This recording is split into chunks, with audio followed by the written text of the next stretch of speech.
Hi guys, again welcome back to my channel Kicks Daily Vlogs. Guys, ഇന്നൊരു healthy dinner recipe ആയാലോ? ഒട്ടും വൈകാതെ നമുക്ക് വീഡിയോയിലേക്ക് പോകാം കേട്ടോ. ഇതിന് വേണ്ട മെയിൻ ഇൻഗ്രീഡിയൻസ് ആണ് broccoli, carrot, bell pepper and salt and butter.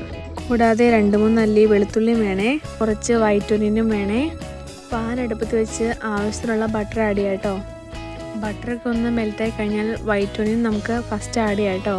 ഒന്ന് ജസ്റ്റ് ഒന്ന് ഇളക്കിയതിന് ശേഷം നമുക്കിതിലേക്ക് ഒരു 10 മിനിറ്റ് ചൂടുവെള്ളത്തിലിട്ട് വെച്ച ബ്രോക്കോളി നമുക്ക് ആഡ് ചെയ്യാം. അതൊക്കെ ഒന്ന് ചേർത്ത് ഒന്ന് ഇളക്കി കൊടുത്ത ശേഷം നമുക്കിതിലേക്ക് ഒരു ബെൽ പെപ്പർ ആഡ് ചെയ്യാം കേട്ടോ. നമ്മുടെ ക്യാപ്സിക്കം എന്ന് പറയില്ലേ, അതാണ് കേട്ടോ ആഡ് ചെയ്യുന്നത്. അതുപോലെ തന്നെ ഒരു ക്യാരറ്റ് ഞാൻ ഇതുപോലെ തന്നെ നീളത്തിലരിഞ്ഞത് ആഡ് ചെയ്യുന്നുണ്ട്. പിന്നെ ഇതിലേക്ക് വേണ്ടത് ഒരു ടീസ്പൂൺ അളവിൽ നമ്മുടെ കുരുമുളകും, ഒരു 3-4 അല്ലി വെളുത്തുള്ളി ചതച്ചതും, അതുപോലെ തന്നെ ആവശ്യത്തിനുള്ള ഉപ്പും കൂടി ചേർത്ത് നമുക്ക് ഒന്ന് നന്നായി മിക്സ് ആക്കി എടുക്കാം കേട്ടോ.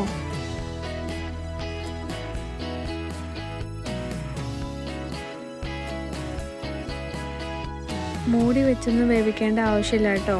നമുക്ക് തുറന്ന് തന്നെ വേവിച്ചെടുക്കാം. പിന്നെ ഇതിൽ നിന്ന് തന്നെ വെള്ളമൊക്കെ ഇറങ്ങുന്നുണ്ട്, വേറെ വെള്ളമൊന്നും ആഡ് ചെയ്യേണ്ട ആവശ്യമില്ല. ജസ്റ്റ് ഒന്ന് ഇളക്കിയിട്ട് കൊടുത്താൽ മാത്രം മതി കേട്ടോ. അധികം വെജിറ്റബിൾ വേവിച്ച് അതിൻ്റെ ടേസ്റ്റ് കളയരുത് കേട്ടോ. ജസ്റ്റ് ഒന്ന് പയ്യെ ഒന്ന് വാടി വന്നാൽ മാത്രം മതി. അങ്ങനെ നമ്മുടെ ഈസി ഡിന്നർ റെസിപ്പി ഇവിടെ റെഡി ആയിട്ടിരിക്കുകയാണ് കേട്ടോ. അപ്പോൾ നിങ്ങൾ എൻ്റെ വീഡിയോ ആദ്യമായിട്ടാണ് കാണുന്നതെങ്കിൽ നിങ്ങൾ സബ്സ്ക്രൈബ് ചെയ്യാനും ലൈക്ക് ചെയ്യാനും ഷെയർ ചെയ്യാനും കമൻറ്റ് ചെയ്യാനും മറക്കരുത്. അതുപോലെ തന്നെ സബ്സ്ക്രൈബ് ചെയ്യുമ്പോൾ അടുത്തുള്ള ബെല്ലൈക്കൺ കൂടി അമർത്തണേ. എന്നാൽ മാത്രമേ ഞാനിടുന്ന വീഡിയോസ് നിങ്ങൾക്ക് നോട്ടിഫിക്കേഷൻ ലഭിക്കുകയുള്ളൂ. അപ്പോൾ അടുത്ത നല്ല വീഡിയോ ആയിട്ട് വരാം. അതുവരേക്കും ബൈ.